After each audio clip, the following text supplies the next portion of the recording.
اللہ کے بابرکت نام سے شروع جو بڑا مہربان نہایت رحم فرمانے والا ہے۔ حضرت ابو بکر صدیق رضی اللہ تعالی عنہ کی قبول اسلام کا عجیب و غریب واقعہ۔ اسلام سے قبل حضرت ابو بکر صدیق رضی اللہ تعالی عنہ کا شمار علاقہ کے بڑے تاجروں میں ہوتا تھا۔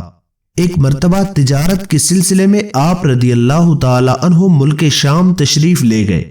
یہاں قیام کے دوران ایک رات آپ رضی اللہ تعالی عنہ نے خواب دیکھا کہ چاند اور سورج آسمان سے نیچے اتر آئے ہیں اور آپ کی گود میں داخل ہو گئے ہیں۔ حضرت ابو بکر صدیق رضی اللہ تعالی عنہ نے ایک ہاتھ سے چاند اور ایک ہاتھ سے سورج کو پکڑ کر اپنے سینے سے لگایا اور انہیں اپنی چادر میں چھپا لیا۔ حضرت ابو بکر صدیق رضی اللہ تعالی عنہ بیدار ہوئے تو اس عجیب و غریب خواب کی تعبیر پوچھنے کے لیے قریب ہی ایک راہب کے پاس تشریف لے گئے۔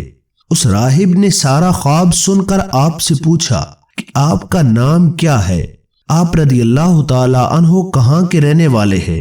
حضرت ابو بکر صدیق رضی اللہ تعالی عنہ نے فرمایا کہ میرا نام ابو بکر ہے اور میں مکہ معظمہ کا رہنے والا ہوں۔ میرا تعلق قبیلہ قریش سے ہے۔ راہب نے سوال کیا کہ آپ کا ذریعہ معاش کیا ہے؟ حضرت ابو بکر صدیق رضی اللہ تعالی عنہ نے فرمایا میں تجارت کرتا ہوں۔ عیسائی راہب نے حضرت ابو بکر صدیق رضی اللہ تعالی عنہ سے کہا کہ آپ کو بہت بہت مبارک ہو، نبی آخر الزماں حضرت احمد مصطفیٰ صلی اللہ علیہ وآلہ وسلم اس دنیا میں تشریف لے آئے ہیں اور ان کا تعلق بھی قبیلہ قریش سے ہے۔ وہ آخری نبی ہیں، اور اگر یہ نبی مکرم صلی اللہ علیہ وآلہ وسلم تشریف نہ لاتے اور یہ نبی آخر الزمان اگر نہ ہوتے تو اللہ تعالیٰ زمین اور آسمان کو پیدا نہ فرماتا اور نہ کسی نبی کو پیدا فرماتا۔ وہ تمام رسولوں کے سردار ہیں۔ اے ابو بکر تم ان کے دین میں شامل ہوگے اور ان کے بعد ان کے خلیفہ بنو گے۔ یہ ہے تمہارے خواب کی تعبیر۔ اے ابو بکر میں نے نبی کریم صلی اللہ علیہ وآلہ وسلم کی تعریف و توصیف تورات میں پڑھی ہے اور زبور اور انجیل میں ان کا ذکر پڑھا ہے۔ میں نبی کریم صلی اللہ علیہ وآلہ وسلم پر ایمان لا چکا ہوں۔ میں مسلمان ہوں، لیکن عیسائیوں کے خوف سے اپنے ایمان اور مسلمان ہونے کا اظہار نہیں کرتا، لیکن آج تم سے ساری حقیقت بیان کر دی ہے۔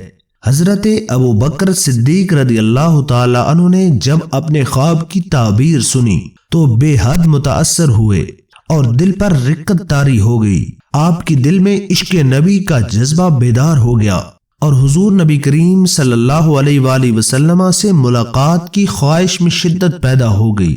آپ رضی اللہ تعالی عنہ فوراً مکہ معظمہ واپس تشریف لے آئے اور حضور نبی کریم صلی اللہ علیہ وآلہ وسلم کو تلاش کر کے ان کی بارگاہ میں حاضر ہوئے۔ حضور نبی کریم صلی اللہ علیہ وآلہ وسلم کو دیکھ کر دل کو مسرت ہوئی۔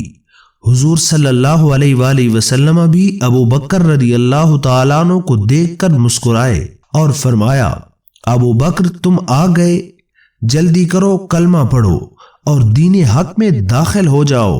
حضرت ابو بکر صدیق رضی اللہ تعالیٰ عنہ نے عرض کیا حضور صلی اللہ علیہ وآلہ وسلم کیا کوئی معجزہ دیکھ سکتا ہوں؟ حضور نبی کریم صلی اللہ علیہ وآلہ وسلم نے مسکرا کر ارشاد فرمایا ملک شام میں جو خواب دیکھ کر آئے ہو اور راہب نے جو تعبیر بتائی ہے وہ میرا معجزہ ہی تو ہے۔ حضرت ابو بکر صدیق رضی اللہ تعالیٰ عنہ یہ سن کر پکار اٹھے صدقت یا رسول اللہ صلی اللہ علیہ وسلم، سچ فرمایا اے اللہ کے رسول آپ نے۔ میں گواہی دیتا ہوں اللہ کے سوا کوئی معبود نہیں اور آپ صلی اللہ علیہ وآلہ وسلم اللہ تعالیٰ کے سچے رسول ہیں۔ ناظرین گرامی، یہ تھا حضرت ابو بکر صدیق رضی اللہ تعالی عنہ کے قبول اسلام کا واقعہ۔